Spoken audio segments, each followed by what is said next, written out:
নমস্কার বন্ধুরা, আমি কোজাগরি আবারও চলে এসেছি তোমাদের সামনে একটা ভিডিও উপস্থাপন করব বলে। আজ যে সংক্রান্ত তথ্য তোমাদের সামনে উপস্থাপন করতে চলেছি সেটা অবশ্যই এই পৌষ মাস সংক্রান্ত একটি তথ্য। এই পৌষ মাসে যদি রাস্তায় কোনো গাছে এই ফুল এবং ফল দেখতে পাও, মানে এই ফুল এবং ফলের গাছটি দেখতে পাও এবং দেখো তাতে ফুল বা ফলটি ধরে আছে, তাহলে অবশ্যই চেষ্টা করবে, যদি সেটি কারোর বাড়ির গাছ হয় তাকে জানিয়ে সেখান থেকে নিতে। যদি সেটা সম্ভব না হয় সেক্ষেত্রে চেষ্টা করবে এই পৌষ মাসে অবশ্যই মা লক্ষ্মীকে এই ফুল এবং ফল নিবেদন করার। এর দ্বারা মা লক্ষ্মীর কৃপা তুমি ভীষণভাবে পাবে, ধনবতী হবে, ধনবান হবে। কোনো দিন তোমার গৃহে অন্ন এবং অর্থের অভাব থাকবে না। বাড়িতে যদি কারোর কুদৃষ্টি পড়ে থাকে সেইখান থেকেও চিরতরে তুমি নিষ্কৃতি পাবে, মা লক্ষ্মীর কৃপা ভীষণভাবে পাবে। এমন অবস্থা হয় প্রচুর পরিমাণে রোজগার করছো কিন্তু টাকা ধরে রাখতে পারছো না, কোনো না কোনো অবস্থায় সেই টাকা বাইরে বেরিয়েই যাচ্ছে, টাকা সঞ্চয় করে রাখতে পারছো না। এমনও অভাব অনটনের সময় কিন্তু তোমার জীবন থেকে দূরীভূত হবে যদি মা লক্ষ্মীকে এই পৌষ মাসে এই ফুল এবং ফল নিবেদন করতে পারো। তার সাথে তোমাদেরকে জানাবো, এই পৌষ মাসে যদি বাড়িতে তোমার এই জিনিসগুলি না থাকে অবশ্যই বাইরে থেকে কিনে নিয়ে আসো, সেগুলি মা লক্ষ্মীর ভীষণ পছন্দের। অবশ্যই চেষ্টা করবে এই পৌষ মাসেই সেই জিনিস ক্রয় করে নিয়ে আসা তোমার বাড়িতে, যদি তোমার সাধ্য সামর্থ্য থাকে। বন্ধুরা, সাধ্য সামর্থ্যের বাইরে কোনো কিছু কাজই করা উচিত নয়, তাতে ভগবান প্রসন্ন হন না, তাতে বরং বেশি আরও করে রুষ্ট হয়ে যান। আশা করি বোঝাতে পারলাম। বন্ধুরা, আমি ওমের মা চ্যানেলে তোমাদের আবারও সুস্বাগতম। আশা করি সকলে খুব ভালো আছো, সুস্থ আছো, আমিও আছি। আজ আমি তোমাদের কী সংক্রান্ত তথ্য জানাবো তা তো আগেই বলে দিলাম, তবে আজ যেটা জানাবো, তোমরা তো সকলেই জানো যে পৌষ মাস মা লক্ষ্মীর অতি পছন্দের মাস। এই অঘ্রাণ পৌষ মাস অতি পছন্দের মাস। এই সময় যে কোনো পুজো অর্চনা কিন্তু করাই যায়, কিন্তু কোনো শুভ কাজ, যেমন ধরো বিবাহ, কোনো পাকা কথা, ধরো বিয়েবাড়ির কোনো পাকা কথা, অন্নপ্রাশন অর্থাৎ শুভ কাজ যেগুলো, গৃহপ্রবেশ, এই জিনিসগুলোই কেবল করা যায় না। তাছাড়া সকল দেবদেবীর পুজো তোমার মনস্কামনা জানিয়ে এই মাসে করতে পারো, সমস্ত টোটকা উপাচার করতে পারো ভগবানের ওপর আস্থার বিশ্বাস রেখে। কারণ যেহেতু এই পৌষ মাস মা লক্ষ্মীকে নিবেদন করা মাস, কারণ আমাদের বছরের প্রতিটা দিন এবং প্রতিটা মাস কোনো না কোনো দেবদেবীর উদ্দেশ্যেই নিবেদিত।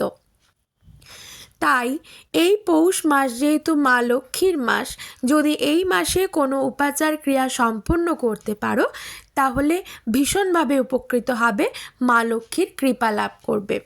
হ্যাঁ বন্ধুরা, তবে কি বলো তো, মনে পজিটিভিটি রাখতে হবে, ভগবানের উপর আস্থা বিশ্বাস রাখতে হবে, নিশ্চয়ই তুমি ফললাভ করবে। এই জিনিসগুলো অতি প্রাচীন কাল থেকে হয়ে আসছে। আমি আজ তোমাদেরকে যেটা জানাবো, অতি প্রাচীন কাল থেকে এই ক্রিয়াগুলি মানুষ করে আসছে, তারা ফললাভও করেছে, ভীষণভাবে ভীষণভাবে উপকৃত হয়েছে মা লক্ষ্মীর দ্বারা। তাই তারাও যদি হয়ে থাকে তোমরাও হয়ে থাকবে, তবে মনে বিশ্বাস রেখে ক্রিয়াগুলি সম্পন্ন করবে, হাতে নাতে ফললাভ করবে।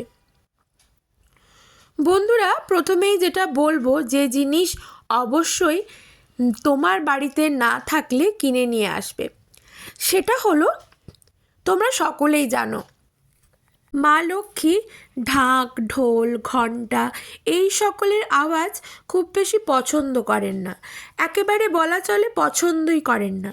কিন্তু মা লক্ষ্মী শঙ্খ ভীষণভাবে পছন্দ করে।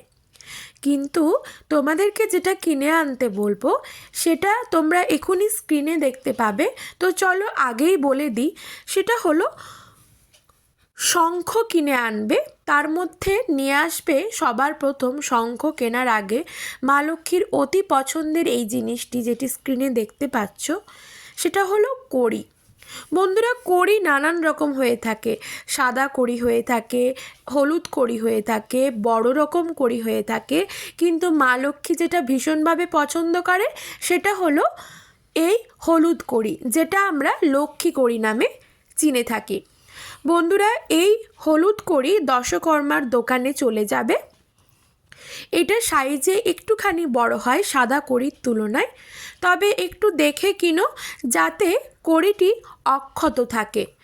এগুলো তো প্রাকৃতিক জিনিস, অর্থাৎ ন্যাচারাল জিনিস, তবুও একটু দেখে কেনার চেষ্টা করো যাতে ফাটা না থাকে, অক্ষত যেন থাকে, যেন ওপরটা বেশ মসৃণ থাকে। আশা করি বোঝাতে পারলাম। কারণ এই লক্ষ্মী কড়ি নামই যেহেতু লক্ষ্মী কড়ি, এটি মায়ের ভীষণ পছন্দের, তাই চেষ্টা করবে এই লক্ষ্মী কড়ি অবশ্যই এই পৌষ মাসে তোমার বাড়িতে কিনে নিয়ে আসতে। চেষ্টা করবে এই জিনিসটি যাতে বৃহস্পতিবার অথবা শুক্রবার তোমার বাড়িতে কিনে নিয়ে আসতে পারো। যদি কোনো বাধা বিপত্তি হয়ে দাঁড়ায় সেক্ষেত্রে যে কোনো দিন পৌষ মাসে কিন্তু এটি ক্রয় করে নিয়ে আসতে পারো বাজারে। তারপর এনে এটি তোমার বাড়িতে ঠাকুর ঘরে যে মা লক্ষ্মী রাখা আছে, মা লক্ষ্মীর কাছে যদি ঝাঁপি থাকে মা লক্ষ্মীর ঝাঁপিতে রেখে দাও, কিংবা মা লক্ষ্মীর পায়ে নিবেদন করতে পারো। তবে কড়িটি বিজোড় সংখ্যায় কিনবে, হয় 3টে, নয় 5টা, নয় 7টা, নয়তোবা 11টা। তবে জটাই কিনো না কেন যেন অক্ষত থাকে এই দিকে নজর রাখবে। এরপর যেটা বলবো সেটা তো আগেই বললাম, সেটা হলো শঙ্খ। শঙ্খ মা লক্ষ্মীর অতি পছন্দের জিনিস। তবে তোমাদেরকে যেটা কিনে আনতে হবে সেটা কিন্তু একেবারেই বাজানোর শাঁখ নয়, অর্থাৎ যে শঙ্খ আমরা পুজো করার সময় বাজাই সেই শঙ্খ না। তোমাদেরকে যেটা নিয়ে আসতে হবে জলশঙ্খ, অর্থাৎ দক্ষিণাবর্ত শঙ্খ। হ্যাঁ বন্ধুরা, ঠিকই শুনেছ, যেই শঙ্খ দিয়ে আমরা পুজোর সময় আরতি করি, যে কোনো ঠাকুরের পুজোর সময় আরতি করি। এই যে স্ক্রিনে দেখতে পাচ্ছ বাজানোর শঙ্খ, এই বাজানোর শঙ্খ কিন্তু কিনে নিয়ে আসবে না, কিনে নিয়ে আসতে হবে দক্ষিণাবর্ত শঙ্খ, অর্থাৎ জলশঙ্খ। জলশঙ্খরই আরেক নাম হলো দক্ষিণাবর্ত শঙ্খ। এই শঙ্খ যদি তোমার বাড়িতে না থাকে অবশ্যই পৌষ মাসে যে কোনো বৃহস্পতিবার অথবা শুক্রবার চেষ্টা করবে কিনে নিয়ে আসতে তোমার বাড়িতে। তারপর সেটি মা লক্ষ্মীর পায়ের কাছে নিবেদন করে রাখবে, ভালোভাবে শুদ্ধ করে।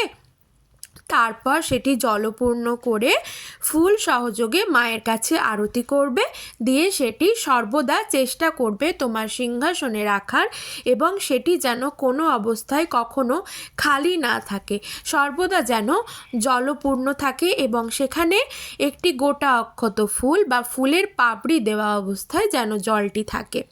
তবে অবশ্যই বাজানোর শঙ্খ নয়, আমি বারবার বলছি। এই যে দেখো স্ক্রিনে তোমরা দেখতে পাচ্ছ পরিষ্কার, এই জলশঙ্খ। হ্যাঁ বন্ধুরা, এই জলশঙ্খ এই পৌষ মাসে যদি বৃহস্পতিবার অথবা শুক্রবার কিনে আনতে পারো বেশ ভালো হয়, যদি সম্ভব না হয় যে কোনো দিন পৌষ মাসে কিনে নিয়ে আসো, খুব ভীষণভাবে লাভবান হবে তোমরা। এরপর যে ফুল এবং ফলের কথা তোমাদের বলছিলাম, প্রথমে ফুলের কথা বলি। ফুলটি হলো পদ্ম ফুল। আমরা সকলেই জানি পদ্ম ফুল মাতৃশক্তির আরাধনা করতে ভীষণভাবে প্রয়োজনীয়।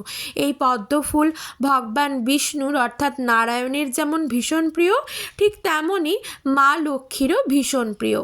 তাই চেষ্টা করবে অন্ততপক্ষে যদি বাইরে কোনো জলাশয়ে দেখতে পাও, বা কারোর বাড়িতে, এখন তো অনেকে বাড়িতেও চাষ করেন, তো গামলার মধ্যে রেখে, তো যদি কখনো নজরে পড়ে তাকে জিজ্ঞাসা করে, অর্থাৎ তাকে জানিয়ে, কারণ না জানিয়ে নেওয়া মানে সেটা চুরি করা, সেটা অন্যায়। অবশ্যই তাকে জানিয়ে চেষ্টা করবে একটি পদ্ম ফুল নিজে হাতে সেখান থেকে তুলে নিয়ে আসতে। এটা হয়তো সবার ক্ষেত্রে সম্ভব হবে না, সেক্ষেত্রে যে কোনো ফুলের দোকানে সর্বদাই পদ্ম ফুল পাওয়া যায়। সেই পদ্ম ফুল 10 টাকা মূল্য নেয়, একটি বাড়িতে ক্রয় করে নিয়ে আসো। তোমার সাধ্য সামর্থ্য থাকলে বেশি করেও নিয়ে আসতে পারো, তাতেও কোনো ক্ষতি নেই। তবে এই পৌষ মাসে যে কোনো দিন একটি পদ্ম ফুল ক্রয় করে নিয়ে এসে সেটি মা লক্ষ্মীর ঘটে, যদি তোমার বাড়িতে মা লক্ষ্মীর ঘটে পটে পুজো হয় বা ঘট যদি বসানো থাকে, সেই ঘটে এই একটি পদ্ম ফুল নিবেদন করো। মা ভীষণভাবে প্রসন্ন হবেন, দেখবে তুমি ধনবান হবে, মায়ের কৃপা ভীষণভাবে লাভ করবে, অর্থ লাভ করবে। কখনো মা তোমার মাথা থেকে হাত সরিয়ে দেবেন না, মায়ের কৃপা দৃষ্টি তুমি সর্বদা পাবে। যদি তোমার সাধ্য সামর্থ্য থাকে তুমি অনেকগুলি পদ্ম ফুল ক্রয় করে আনতে পারো। তাছাড়া চেষ্টা করবে একটি অবশ্যই নিয়ে আসতে, আর এটি চেষ্টা করবে বৃহস্পতিবার অথবা শুক্রবার কিনে নিয়ে আসতে। যদি সেক্ষেত্রে সম্ভব না হয়, আমি বারবারই বলছি, পৌষ মাসের যে কোনো দিন একটি পদ্ম ফুল অবশ্যই ক্রয় করে নিয়ে আসো মায়ের পায়ে নিবেদন করার জন্য। আশা করি বোঝাতে পারলাম। এরপর যে ফলের কথাটি বলবো সেটা হলো নারকেল। মা লক্ষ্মী নারকেল ভীষণভাবে পছন্দ করে, তাই মা লক্ষ্মীর যে কার্তিক মাসে পুজো হয়, কোজাগরী লক্ষ্মী পুজো, সেখানে কিন্তু কাঁচা নারকেল অবশ্যই দিতে হয়। তাই বন্ধুরা, এই পৌষ মাসে একটি নারকেল নিয়ে এসে নারকেলটি ফাটিয়ে মা লক্ষ্মীকে নৈবেদ্য হিসেবে নিবেদন করো মায়ের পায়ের কাছে, এবং সেটি সকলকে ভোগ হিসেবে বিতরণ করে নিজেও গ্রহণ করো। দেখবে মা লক্ষ্মীর অশেষ কৃপা পাবে। তাছাড়া এই মাসে মাকে একটি রক্তকরবী রক্তকরবী ফুল মায়ের পায়ে নিবেদন করতে পারো সাদা চন্দন সহযোগে। বন্ধুরা, এই ক্রিয়াগুলি করে দেখো, হাতে নাতে ফললাভ করবে। সবাই ভালো থেকো।